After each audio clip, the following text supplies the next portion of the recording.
Ashama arkafune kam jirtu kabajamtoota fi jaalatamtoota hordoftoota gabayaatu bi nageenyi keessan badhaadhaan naga jira alhamdulillah egaa kabajamtoota fi jaalatamtoota hordoftoota keenya guyyaa har'aas walitti deebinee jirra warroonni yeroo jalqabaatiif gara YouTube channel kanaaf tan subscribe gochuudhaan maatii keenya dabalama maatii keenya kan taatan like share gochuudhaan nu cina dhaabbadhaa isiniin jedha egaa kabajamtoota fi jaalatamtoota hordoftoota keenya guyyaa har'aa odeeffannoo adda ta'e akkasumas immoo gaafii hedduu keessanii kan ta'e haala yeroo irratti wanta yaaddessaa fi gaafii isinitti ta'e jedhi qabadhee isin dhufee jira jechuudha innis odeeffannoo simmintoodhaan wal qabate maal fakkaata gabaa irratti yeroo kana simmintoon meeqaan jira meeqaan gurguramaa jira ibsi guyyaa afur shan dura kana immoo torbee tokko dura akkas bahee jira ibsa san irratti simmintoon warshaa irratti meeqaan akka gurguramuu qabu waajjirri daldala biyya kana baasee jira jechuudha akkaataa ibsa saniitiin gabaa irratti gurguramaa jira moo gurguramaa hin jiru waan jedhu kan wal biraan geenu ta'a jidduutti kana dura gatii meeqaan akka tures isinitti kan himuu fi akkasumas immoo kana booda hoo meeqaan akka gurguramuu danda'u yeroo kanatti gabaa irratti meeqaan akka gurguramaa jiru kanaaf kan fakkaatan waan baay'ee barbaachisaa fi odeeffannoo guutuu ta'e qabadhee isin dhufee jira.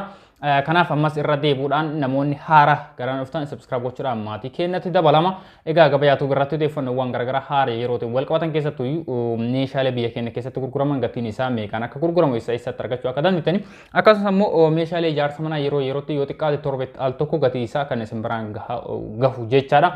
Kana alattis dhimma biizinasii irratti gaafii yoo qabaattani gaafii keessan kan isin deebisu ta'a isaan alatti mana ijaarrachuu barbaadan diizaayinii akkamii akka ijaarrachuu barbaadan haala diizaayinaa fi kwaantitii yookaan ammoo herreega isaas kan isin hojjadhu ta'a jechuu barbaadeeti namoonni kana boodas waan akkasii barbaadan karaa keessaatiinis ta'e koomentii jalatti na dubbitanii lafa keessan irratti diizaayinii mana akkamii akka ijaaramuu danda'u yookaan ammoo mana diizaayinaa filattan sana ijaaruudhaaf qarshii hammam akka isin gaafatu herreega isaa haaluma salphaan kan isin hojjadhu ta'a jechuudha.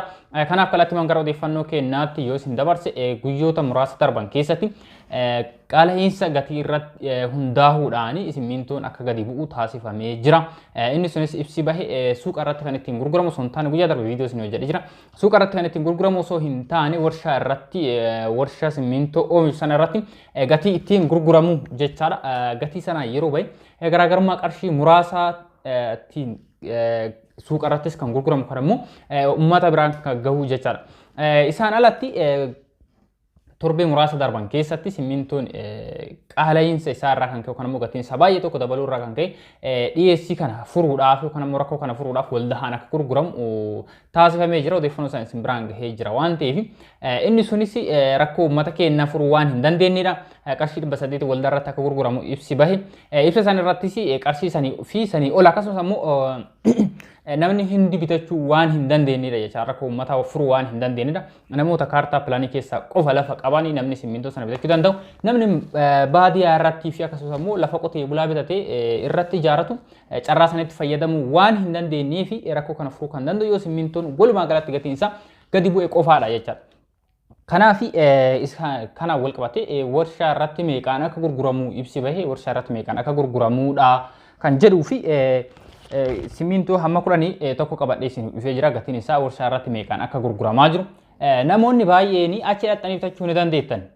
Akkuma daldalaatti wal gurmeessitanii as irratti nama 4-5 taatanii yookaan ammoo namni tokkochi simmintoo baay'ee kan barbaadu yoo ta'e daldalumaaf jetteetu daldala bitattee dhuunfaa keetii bitattee waan rakkisu miti. Dhadheetii simmintoo kuntaala baay'ee bitachuu ni dandeetta. Namoonni akkasitti nama baay'eedhaan walitti taatanii makiinaa tokko makiinaadhaan baha waan ta'eef akkas muraasa isaa bitachuu ni dandeettanii. Makiinaa tokko akkasi nama baay'eedhaan walitti gurmooftanii nama baay'eedhaan walitti dabalamtanii achi gatii anamma simbiraan gahu kanaan bitachuu ni dandeettanii. Inni waan rakkisuu miti. Tokkoffaan darbaa simmintoon qarshii 590 gurguramaa jira amma qarshii 600 warshaa irratti ittiin haa gurguramu kan jedhame ibsi bahe jechaadha. Daangootee simmintoon qarshii 550 akka gurguramudha ibsi kan bahe. Itiyoo simmintoo qarshii 595 mugar simmintoo qarshii 643 qarshii olaanaa kan gurguramaa jiru isa habashaa simmintoo qarshii 685 qarshii gatii olaanaan kan gurguramaa jiru isa qarshii 685 akka gurguramu jechuudha. Akka jalqaba isin kaasanitti nama baay'eedhaan walitti gurmooftanii dhaxxanii warshaa irraa kan bitattan yoo ta'e qarshii 685 kanaan bitachuu ni dandeettanii. Gabaa irratti yeroo kanaan kan gurguramaa jiru ammoo qarshii 2,700 gadi bu'aadha naannoo jedhamutti qarshii 1,600 kan gurguramaa jirudha jechuudha. Kanaaf garaagarummaan jidduu isaa jiru baay'eedha waan ta'eef wanta kuntaala sadii hin bitachuu dandeettan amma suuqa irratti kuntaala tokkoon bitamaa jira. Kun waan baay'ee tokko nama yaaddessaa fi nama gaddisiisaa ta'e karaa kanaan yoo fayyadamtan bareedaadha jedheetiin amanaa gama kootiini.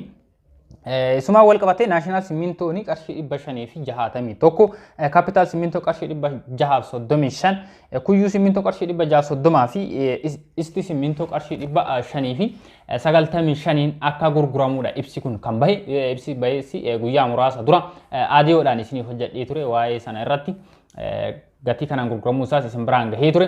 Kanaaf dabalataan hanga ammaa eegaa turre gabaa irratti kanaan gurgurama jennee yookaan ammoo gatiin gadi bu'amee gurgurama jennee eegaa turre wanti gadi bu'amee hin jiru qarshii kana dura gurguramaa jira ammas waan ta'eef kanaaf gama kanaan osoo fayyadamtanii bareeda walitti baay'attanii yookaan ammoo walitti gurmooftaniitu warshaa dhattanii bitachuu ni dandeettan qarshii kanaan egaa achirratti kanaan gurguramaa jiraachuus ni danda'a yeroo kanatti. Haa ta'u malee biyya keenya keessatti daldaltoonni qarshii maduraatiin gurguramuu irratti argamanii sanumaan gurguraa jira waan ta'eef jijjiiramni jiru tokkollee hin jiru.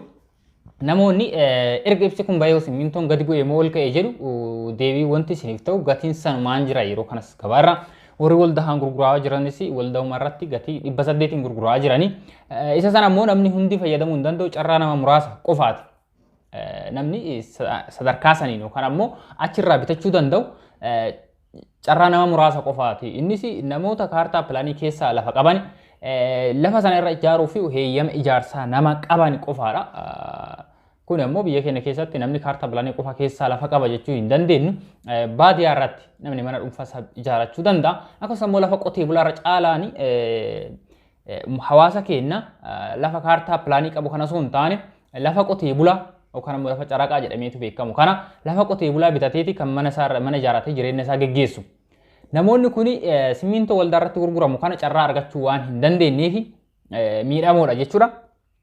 Kanaaf innis gamanumaan deebisni ta'a. Namoonni baay'een simmintoo waldaa irraa 800tiin gurguramaa jira taambineelii jedhu yoo argitan yookaan ammoo suuraa baayinarii fuula yuutuubii yookaan fuula viidiyoo yuutuubii keessa jiru kanarratti maxxanfame yoo argitan achumaan gaafachuu deemtan yookaan ammoo achumaan maatiitti bilbiltanii 800tiin gurguramaa jira jettanii wal rakkisaa irratti argamtan jechuudha. Kanaaf viidiyoo keessa seenaati waan inni jedhu ilaalaa 800tiin kan gurguramaa jiraachuun isaa sirriidha.